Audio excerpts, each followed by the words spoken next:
Sabi ko, baka kaya naman on my own. Nahirapan kami in that aspect. I wanted to quit. I just wanted to give up. That experience made me introspect and made me stronger.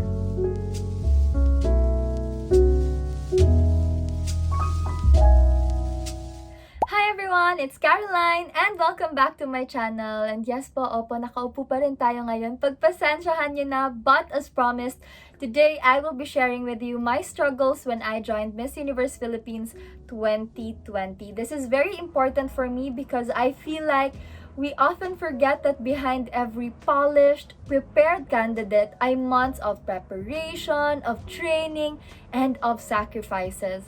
Also, I believe that by looking at the other side of the coin, we will be able to appreciate our ladies even more who are doing their best to not only represent their cities and provinces, but also themselves on stage. So, Carol, ano nga ba yung mga struggles mo last year?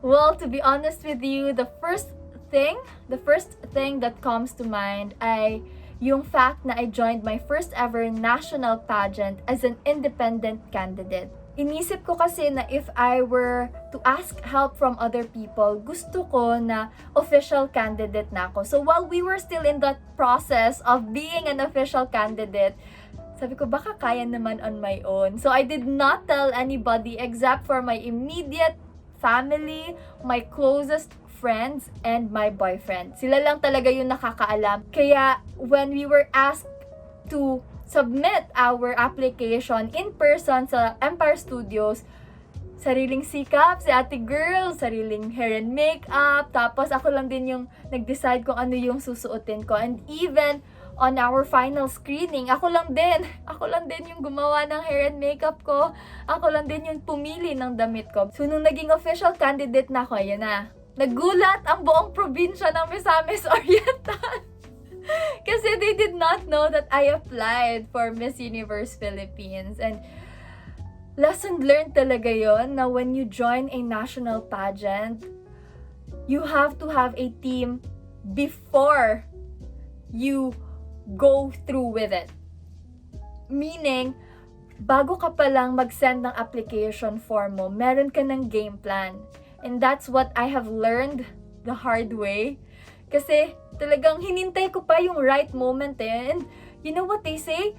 There is no such thing as right moment. You have to make that moment right for you. Natutunan ko talaga na next time that I join a national pageant, I have to prepare months before pa. So that I will be able to carry myself more confidently. And I'm just really happy that I'm able to be with my friends in my Miss Universe Philippines journey kasi hindi lamang ako yung nag-grow but also sila din, and they saw how this platform can empower women. And ayun lang, piece of advice talaga, if you are planning to join a national pageant, make sure that you are already prepared months before. And if you do want to be an independent candidate, you still have to have a team of people who will be able to help you objectively, kasi may mga bagay na nakikita sila na hindi mo nakikita, and they are also able to advise you on how you can present yourself even better. Second is that the pandemic happened. It was very difficult for me for two reasons, because first, my sister is a cancer thriver. So last year, she was still receiving treatment, and talagang yung anxiety mo kung anong mangyayari sa kanya, she was immunocompromised. Iniisip namin, okay, paano na yung medication niya, paano na yung treatment niya, saan tayo kukuha ng resources para tuloy-tuloy yung paggaling niya, yung pag-recover niya.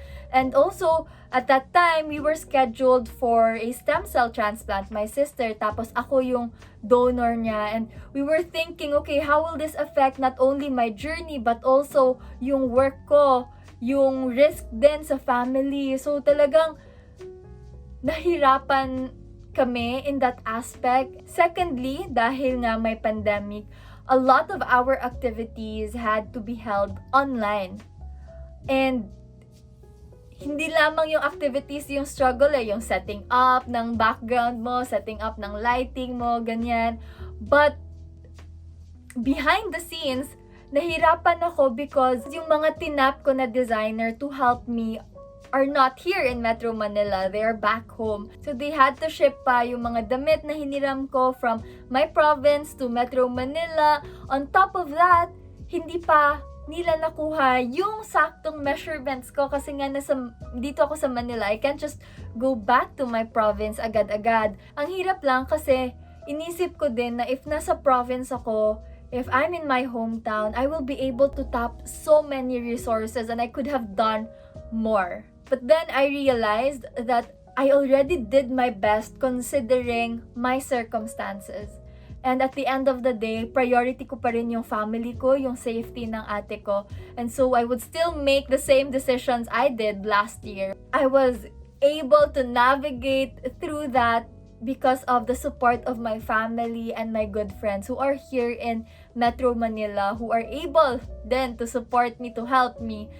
I looked at my resources and kung saan ako pwedeng makakonect with these people so that we are still able to deliver what is asked of us while in a national pageant. Joining a pageant, especially a national one, is exhausting.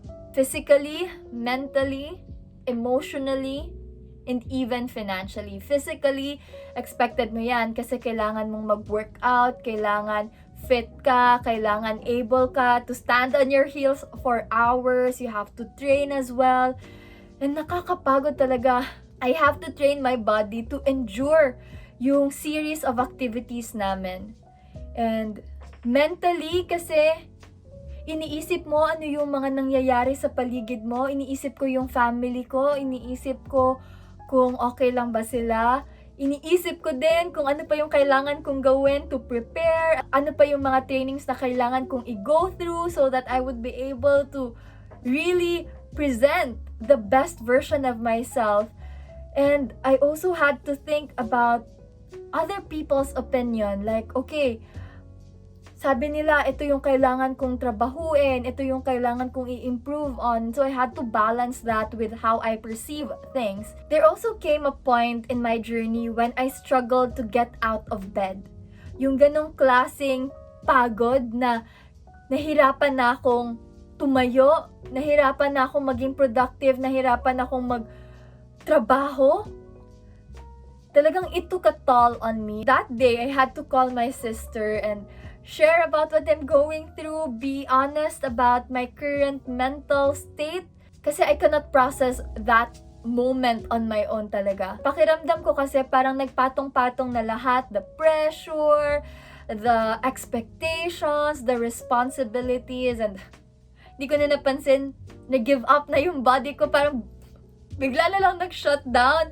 So, I'm really grateful for my sister because she is someone that I can rely on, someone I can freely talk to. And so when that happened to me, I sought her help and she helped me process what I have been experiencing. It made me realize na I really have to take care of myself if I want to be able to help other people. Kasi kung hindi ako wholly okay, it would be hard for me to extend myself to other people. Now, emotionally naman, this has something to do with other people's expectations. Kasi hindi naman natin maiiwasan na makikita talaga natin yung mga comments online. And yes po, nakita ko po yung mga comments online and masasabi ko din naman na I really had a lot of things to improve on. But meron mga comments kasi na parang harsh and sometimes it's not even directed to me. Pero it still affects me kasi I'm in that same space eh. And so, whatever negativity that is being thrown at me, at my fellow candidates, at the organization, naapektuhan ako nun. Naapektuhan ako during that time. And I really had to be picky with the information or the words or with the things that I allow myself to absorb. Kaya natuto ako maging isang selective listener. So if it's something that will be helpful for me, I would accept that, I would process that, and then I would work on it. But if I deem it as something derogatory, something that will only bring me down, hindi ko siya papansinin. Talagang, okay, thank you, next. Ganun yung attitude natin. Kasi emotionally, you have to be strong. You have to also be prepared to get these comments, get these feedback, these criticisms. Because at the end of the day, you're putting yourself on stage where people will freely criticize you, where people will freely demand from you. And if you are not emotionally and even mentally strong to take on all these noises, it will be exhausting. And again, that's something that I have learned the hard way. Talagang binugbog ko yung sarili ko. Tsaka nabugbog din po talaga ako. At umabot talaga sa time na naiyak na ako. Umabot din sa time na I wanted to quit. I just wanted to give up. I just wanted to stop this journey. Kasi I was thinking, why do I have to put up with all of these?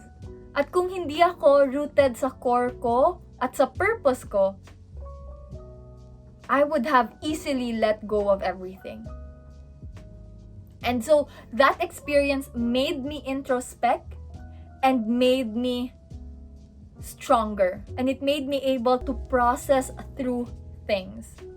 Hindi lamang when it comes to pageantry, hindi lamang when it comes to being on stage, pero life in general.